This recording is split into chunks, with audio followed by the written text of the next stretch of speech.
Lutter contre les fachos et pour lutter contre... Bravo, monsieur Arnaud.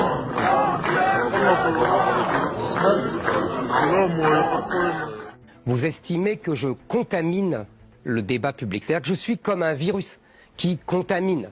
C'est votre conception de la démocratie, mais ça ne m'étonne pas parce que dans votre camp, depuis 2 siècles, on ne débat pas, on guillotine.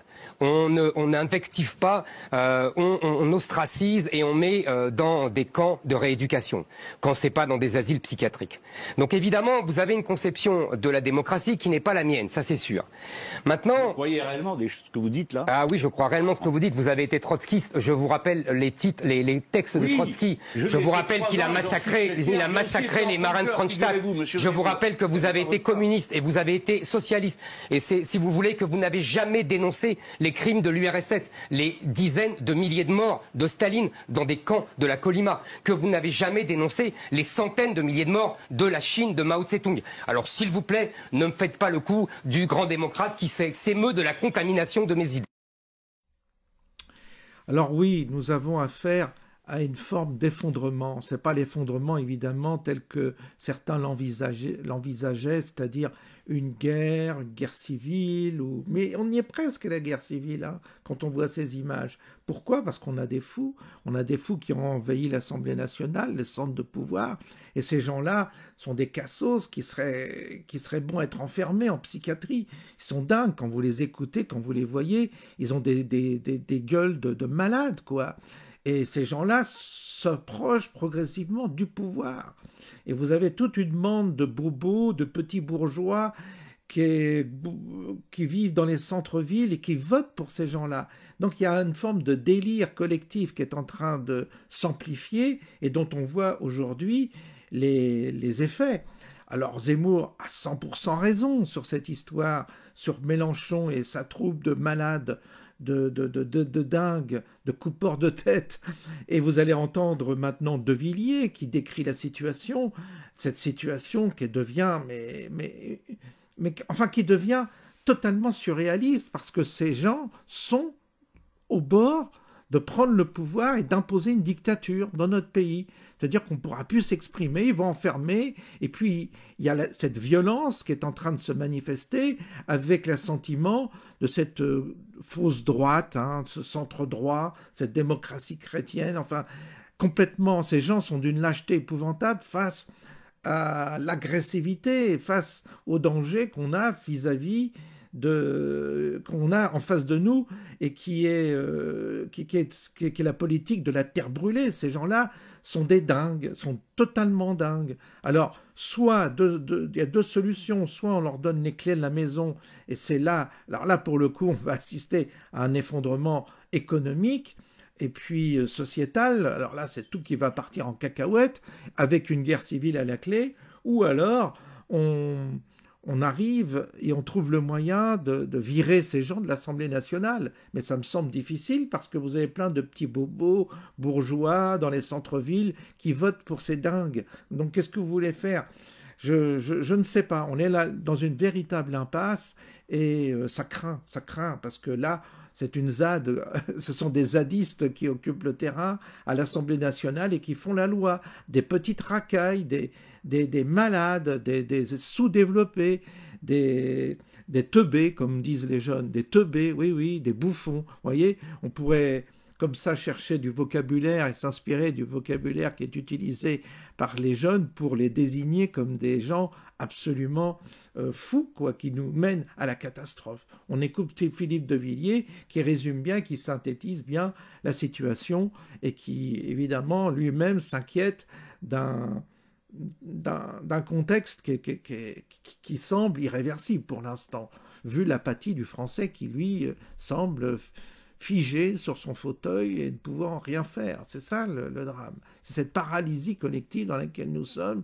Et on voit en face, il y a pas de eux, les autres, ils se défoncent, quoi. Ils nous défoncent et ils sont violents. Et là, bientôt, ils vont franchir toutes les frontières de la légitimité pour faire des choses qui sont illégales avec l'assentiment des juges qui sont eux-mêmes, la plupart, d'extrême gauche. Donc on est foutu. Je pense que là, il n'y a plus moyen de s'en sortir dans cette situation où nous sommes.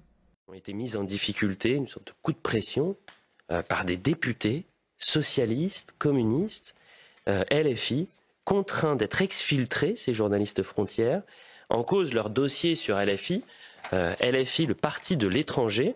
Et avant de vous donner la parole, je voudrais qu'on voit une courte séquence où vous avez une journaliste qui va être malmenée par une députée socialiste qui s'appelle Claudia Rouault.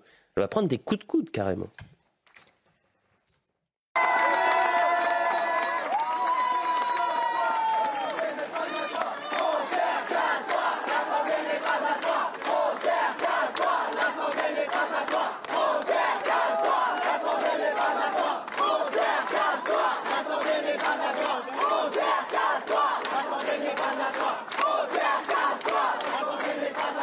Geoffroy Lejeune. Alors vous connaissez bien l'Assemblée nationale, Philippe, vous y avez été longtemps élu. Est-ce que d'expérience, vous avez déjà vécu ce genre de scène ? Non, jamais. Un jour, Jean de Lipkowski m'a raconté, c'était un homme délicieux, très cultivé, il m'a raconté qu'il avait été choisi par Gaston Defferre et René Ribière, ça vous dit rien parce que c'est trop vieux pour vous, 1967, pour arbitrer un duel. Bien sûr. Un vrai duel. Ils se sont battus et jusqu'au sang, enfin. Et c'est lui qui a arrêté le duel parce que Ribière a été 2 fois blessé par Defferre. Tout ça parce que Ribière avait insulté Defferre, qui lui avait répondu « espèce d'abruti ». Voilà. Et donc à l'époque, ils sont allés du côté de Neuilly, dans un champ, et ils se sont battus en duel, voilà. Mais là, ce qu'on vient de voir, c'est très intéressant à observer. D'abord, je voudrais dire que moi, je suis un lecteur assidu de Frontières. C'est remarquable. C'est vraiment toute cette nouvelle génération pour laquelle moi, je suis venu ici, à CNews. Et d'ailleurs, j'en profite pour dire, c'est extraordinaire ce que fait tout le groupe. Parce que vous avez tous ces jeunes journaux, tous ces jeunes magazines, tous ces nouveaux talents, Causeur, L'Incorrect, etc. Ils sont tous là. Éric Tegner, c'est un garçon qui intervient, un journaliste qui intervient sur CNews, toujours brillant, toujours précis, incisif, habité. Et donc, j'étais outré, j'étais scandalisé de voir la scène que nous avons vue. Et en fait, si on prend un tout petit peu de hauteur, il y a 2 leçons de se précipiter caillebotter, comme disent les chimistes. La première leçon, c'est que le narratif officiel sur l'ensemble des médias est exactement inverse de ce qui s'est passé. Puisque ce qui s'est passé, c'est qu'il y a eu un coup de pression sur une jeune journaliste qui s'appelle Louise Maurice, héroïne, et elle ne s'est pas laissée faire, mais quand même. Donc un coup de pression. Et aujourd'hui, de quoi on parle ? La provocation des journalistes de Frontières. Ah bon ? C'est eux qui sont à l'origine de ce pourquoi ils ont été victimes. Donc c'est la fameuse inversion victimaire. Et puis, il y a aussi une autre leçon sous-jacente. C'est la reconstitution du Front républicain. Parce que vous avez vu l'ensemble des groupes politiques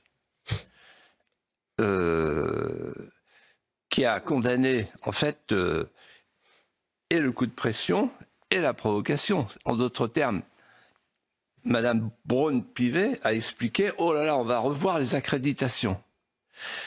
Et alors ce matin, j'ai ri en voyant Romain Desarbes qui charcutait de manière très courtoise Éric Coquerel.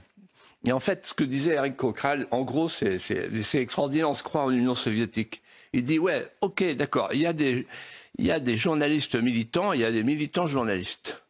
Et c'est pas pareil. Ils ont tous la carte de presse, donc c'est pas là-dessus qu'on peut juger.